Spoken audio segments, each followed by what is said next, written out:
In the episode 147, I read stories regarding spectrophilia.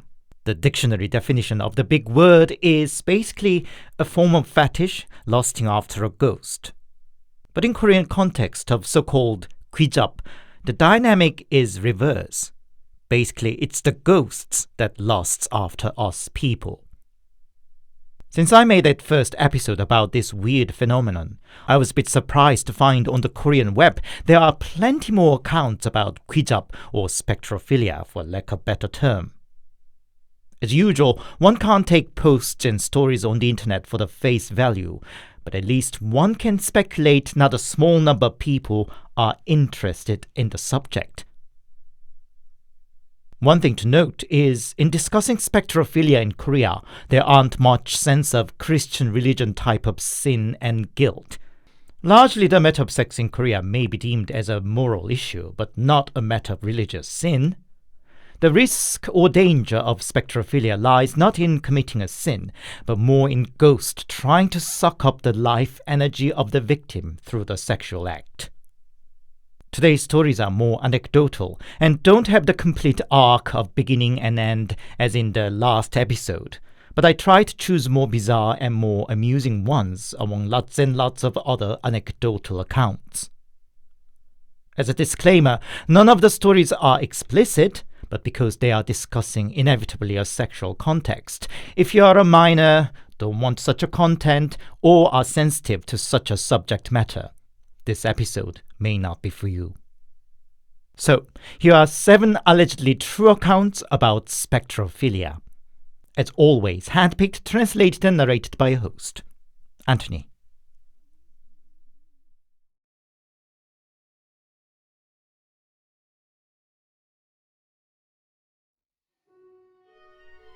Currently, I work on the night shift as a part-timer at a 24/7 convenience store, so I usually sleep through early evenings before I should go to work. And it just happened yesterday evening. I got sleep paralysis for the first time. I didn't panic, but was somewhat baffled that I couldn't move my body and that strange sense of chill.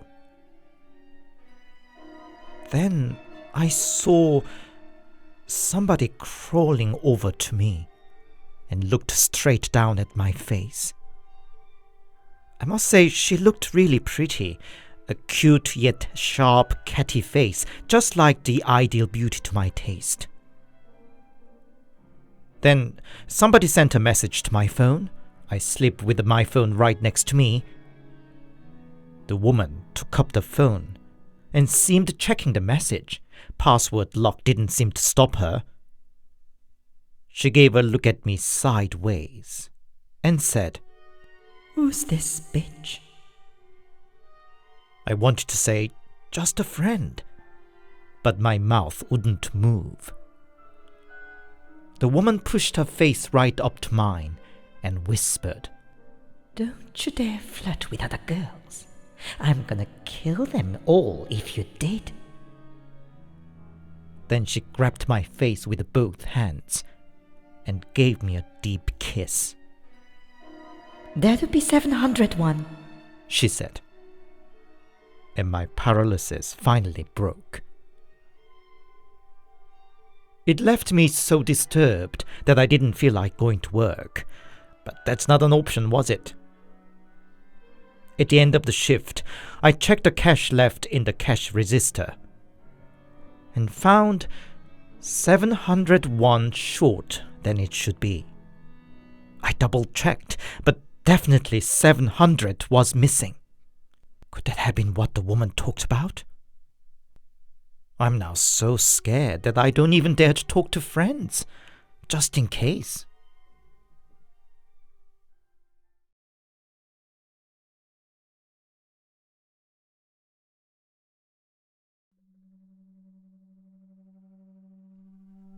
It's a story my friend told me.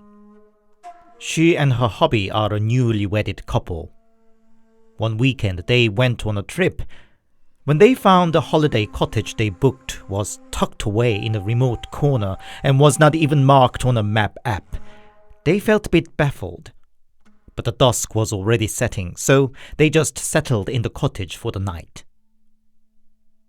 After a light dinner and some cans of beer, they went to bed, and her hubby started making out in the dark. My friend felt tired, but he seemed to have an urge, so she just let him carry on. Indeed, he seemed more excited than usual and moaned and groaned, unlike his usually more reserved manner. Did he have one too many cans of beer or what? She wondered. When the deed was done, she saw the dark silhouette of a hubby lifting up off of her. God, that was good. It's been 8 years? He said, followed by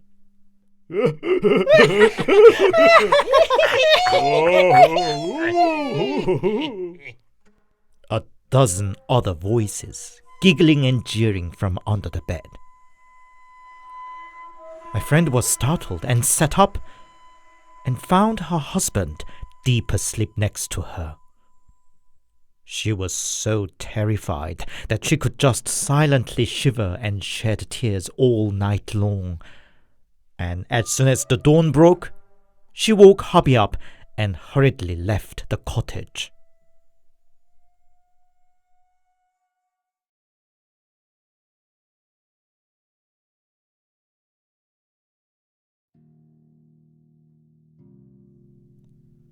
I'm married and have 2 kids. The older is 2 years old and the younger is not yet 1. Because they are little, we all sleep in the same room. Wife and the second kid on bed, I and the older on the futon next to it.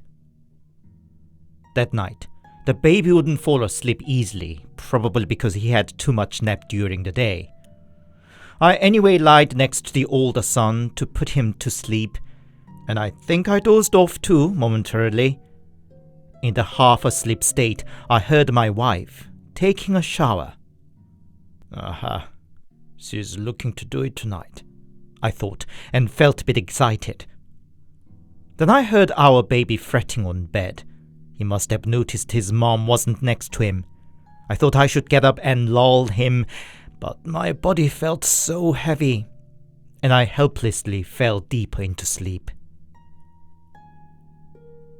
What woke me up was the sound of wife coming back from the bathroom. I couldn't quite open my eyes, but sensed the lights in the bathroom turn off and wife walk past in front of me. The next thing I felt was her lying next to me. I smelled freshly shampooed hair. I pulled her body closer to me and felt still damp skin. I let my hand wander underneath her shirt. Then I realized something. The futon I and my older son sleep on is single bed sized, barely enough for us two.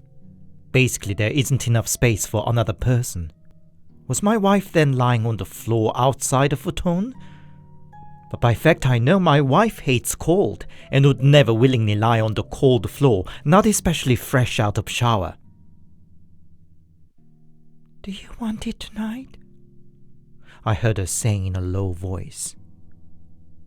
And I knew it wasn't my wife. My wife is rather prudish when it comes to sex. Not that she doesn't enjoy it, but she would never initiate it first or straightforwardly talk about it. Was I dreaming? I first thought. But "You want it, don't you?" "Yes, you do," she carried on saying. I still thought it was just a dream, and all I needed to do was to wake up. But somehow I couldn't stop the impulse to respond to that mystery seductress. "No way. You are dead," I said. How dare you! She shouted, and the next moment grabbed my throat. It was the worst sleep paralysis in my life. I felt as if all my life energy got sucked out and thought I was really going to die.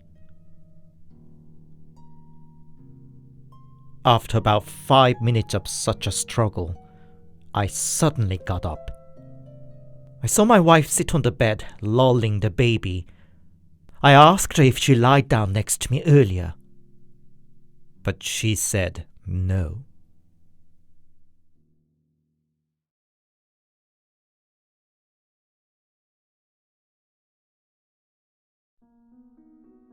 I tend to get sleep paralysis frequently, and a few of them were rather sexual too over the years. Not really pleasant, but at least I kinda know well what it feels like before it happens. One night, I was just about to fall asleep, and felt that familiar, well, call it a prodromal symptom to a sexual sleep paralysis. By now, I don't even bother to fight it back, just pray it pass quickly. But thought to myself, God, I hope it's at least a drop-dead gorgeous-looking guy. Then, suddenly the heavy weight and unpleasant chill lifted from me, and the paralysis broke too. I think the ghost must have felt too self-conscious about his look. Oh well, I'm sorry, Mr. Ghost. The beauty privilege prevails even in death. This post got an equally spooky but funny reply as follows. Well, that ghost knew himself well at least. One night, I too got a sleep paralysis and found a god-awful looking ghost mounting on my chest, about to do something more. I thought, hell, there was no way I would let that ugly thing to have his way with me. I struggled my might to break the paralysis, and as soon as I could move a bit, I grabbed a string of beads that I always keep under my pillow. It's what my granny gave to me because I frequently suffer night terror, and whipped it to that god-awful face. Oh, stop it, stop! The ghost complained, but Stop what, you effing ugly monster! and whipped him further, till he disappeared.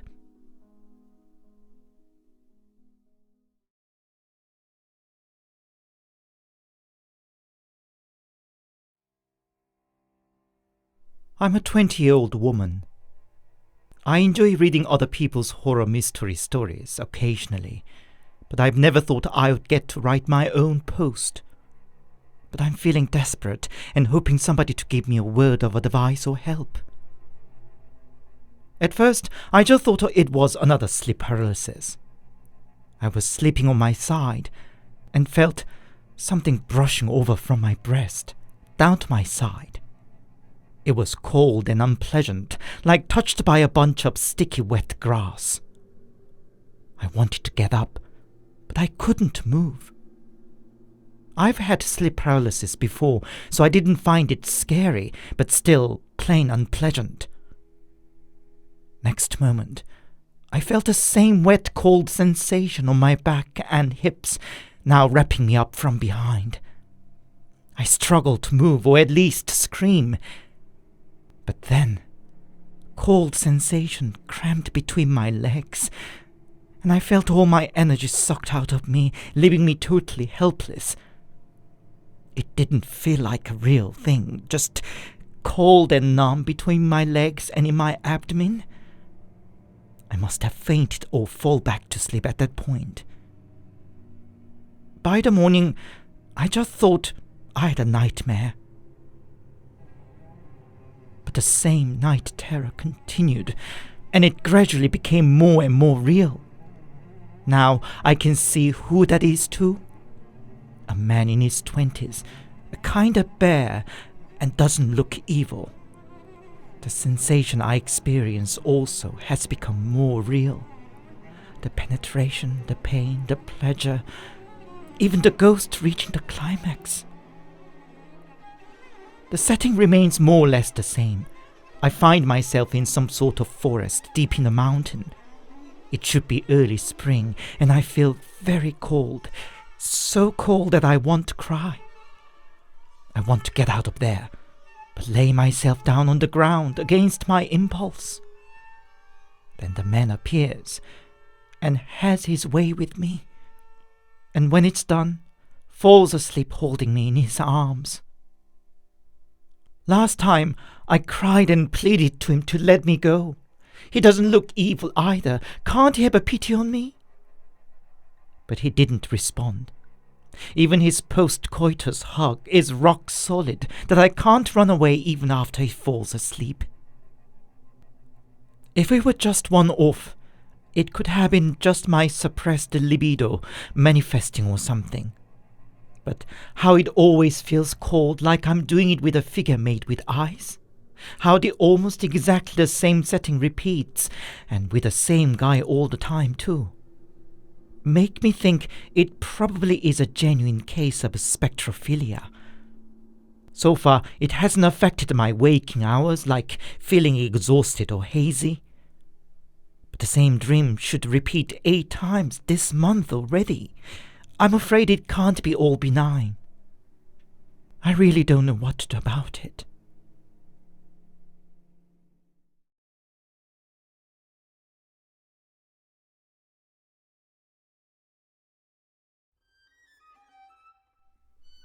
It started in 2009. I was in the middle of military service. One day I finished the night watch duty and fell asleep back in the barrack. In the dream, a pretty girl appeared and flirted with me. I already knew it was a dream. Well, otherwise such a girl would never be so actively hooking up with me. At first, she just casually chatted me up, occasionally dropping, "You're really cute, exactly my type." And before I realized it, her hands were all over me. I too actually fancied her. I liked cute girlish type then, and she was exactly that. So I just let things happen. After all, it was just a dream, and there could be no consequence, was there? But there was. For the rest of the day, I felt like a rag doll with no energy left in my body, and had to get taunted by my seniors for playing lazy. The next was at the end of the military service. I was home on my last vacation from the service, and the same girl appeared in my dream and seduced me.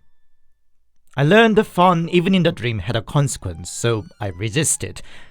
But I couldn't move, and the girl took a thorough advantage of me.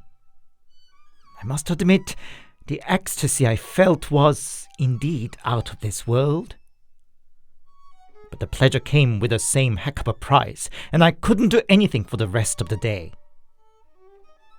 Problem was, since then the girl started to visit my dream more and more frequently.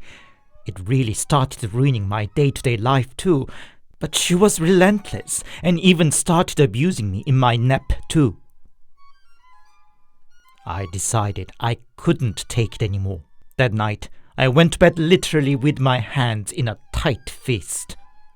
By then it was a matter of course that she would appear as soon as I fell asleep, and indeed she did that night too. She must have sensed something different than usual about me and kept a little distance rather than jump all over me right away. She tried all sorts of seductive postures, and I feigned to take up the bait, but abruptly jumped over and blew a quick double punch, one to her face and then to her abdomen. Maybe because it was in a dream, she really flew over with a loud pop as in an animation. And with that, the pretty layer of the girl tore and slipped down like a thin film. What revealed underneath was, my God, her lips were torn side to side. Nose was non-existent.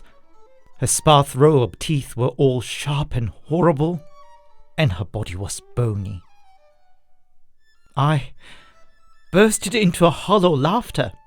The fact that I'd been seduced and used by that? I don't know if from my punch or the fact that her truth was revealed, but she twisted her body all around in pain, like a plastic bag shrinking up in a fire. I grabbed her by the throat and threatened, "Now give me back what you've been taking from me!" and I woke up. It was in early spring, and the early morning temperature was still chilly, but I found my bed sheet wet with my sweat.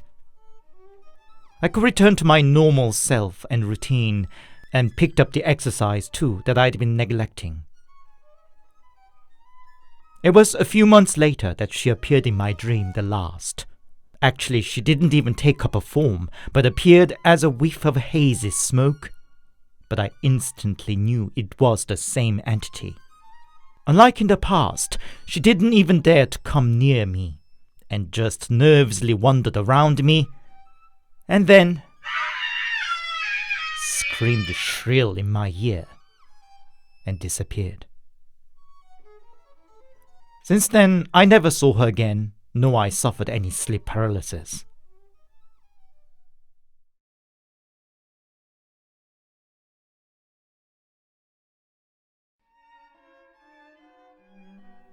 I'm a 27-year-old guy, and this happened a bit less than 5 years ago.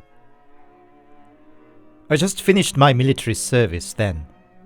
The expected next step would have been resuming my uni course, but frankly I hated it and extended the leave of absence for another term. My excuse to my parents was that I wanted to take some time to figure out what I really wanted for the future. But I was just a lost soul then, not knowing what to do other than I didn't want to go back to the university. I took up a part-time work, but busted most of the earning on parties and drinks with friends. My buddies were all students or on military service, so it became a kind of a matter of course that I picked up all the bills. I drank daily, at least 4 bottles of soju, or even up to 6-7 on a good day. I kept up the bright, jolly facade, but in truth, felt lost. One day in the autumn, my parents went on a weekend trip, leaving me alone at home. A golden chance to invite my buddies around for another round of drinks. Only 2 buddies were available, but well, that meant more drinks for us. I prepared oven-baked pork belly, a pot of clam soup, fresh salmon, and even some bottles of wine on top of the usual soju and beer. Kind of food we couldn't dare to order if at a bar or restaurant, but when I prepared them myself at home, just as I thought, it was a big hit. And we ate and drank a lot. I mean, a lot, even more than usual. By the night, we decided to slow it down and settle down to watch a film, still with a glass of somek, a cocktail of beer and soju in our hands. But I was so drunk that I must have dozed off already at the beginning of the film. When I got around, it was all dark around me. I was on my bed in my room, nothing unusual, except that my room door was opened wide to the living room. I can't explain why, but it has been my firm habit from my childhood that I shut my room door before going to bed. Even when I got home totally pissed, I instinctively closed up the door. Thus far, was I so drunk that night that I couldn't even do that? I lifted my head to the open door and saw somebody standing outside with his head looking down. The burly silhouette looked like one of the friends I invited that evening. Let's call him Minsu here. "Oi, Minsu, what are you doing there?" I said. But he said nothing. "Is Jihoon gone home?" I said. The other friend, Jihoon, lived in the neighborhood, so he could just walk back home, unlike Minsu here, who lived a half an hour ride away. Drunk and late, he must have decided to crush here, I thought. "Don't just stand there. Come to bed," I said. And only then, Minsu reacted by coming over and lying next to me. And then, he wrapped his arms around me. Strangely felt sensual. We've been friends from when we were little, and it's absolutely ridiculous that I get turned on by him, but I was then. As if he read my mind, He kissed my neck the next moment, and I didn't resist either. Soon, we were wrapped in each other's arms, kissing and more. When I woke up in the morning, Minsu wasn't there. The first thing I thought was, oh, shit. What did I do with Minsu? How am I going to face him again? My room door was still left opened wide. I looked around for Minsu, but he must have gone home. He must have felt the same as I did when he woke up and run away. I hesitated half the day before I finally called Minsu. Hey, when did you leave? I said. Well, you dozed off as soon as the film started, so I left with a tune and took a taxi home. God, do you know how much the midnight taxi rate is? Minsu said. Didn't you sleep at my place though? Nope, I left with a tune. That must have been just past 1 o'clock. I was all goosebumps. What was that then? That I kissed and cuddled and all last night? Might have been just a dream, but it was so vivid and real. I usually hardly ever remember a dream. Even the most exciting or scary dream, I'd already forget it all by the time I jump into the morning shower.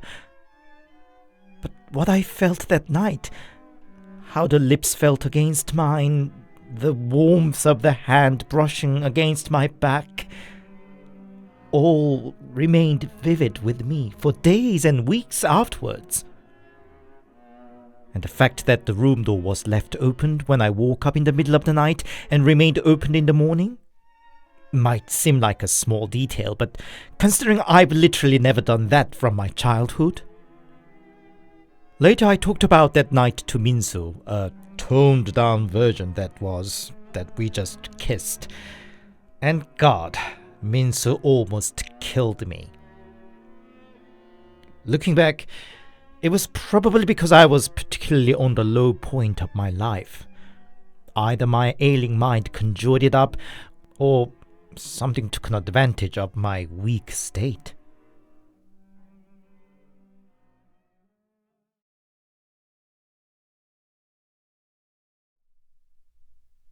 Hi, it's Anthony here, and thank you very much for listening. I hope you enjoyed today's stories. I think I rarely had a dream with a direct sexual context. Even in some rare such a case, the dream either just ended or flipped to a different scene before the actual act. So, thank God they weren't a ghost trying something on me. Have you ever... Well, no. I won't ask you, my dear viewers, such a question, so... If you enjoyed my work, please leave it a big thumbs up and a comment, and please consider subscribing to my channel if you haven't yet.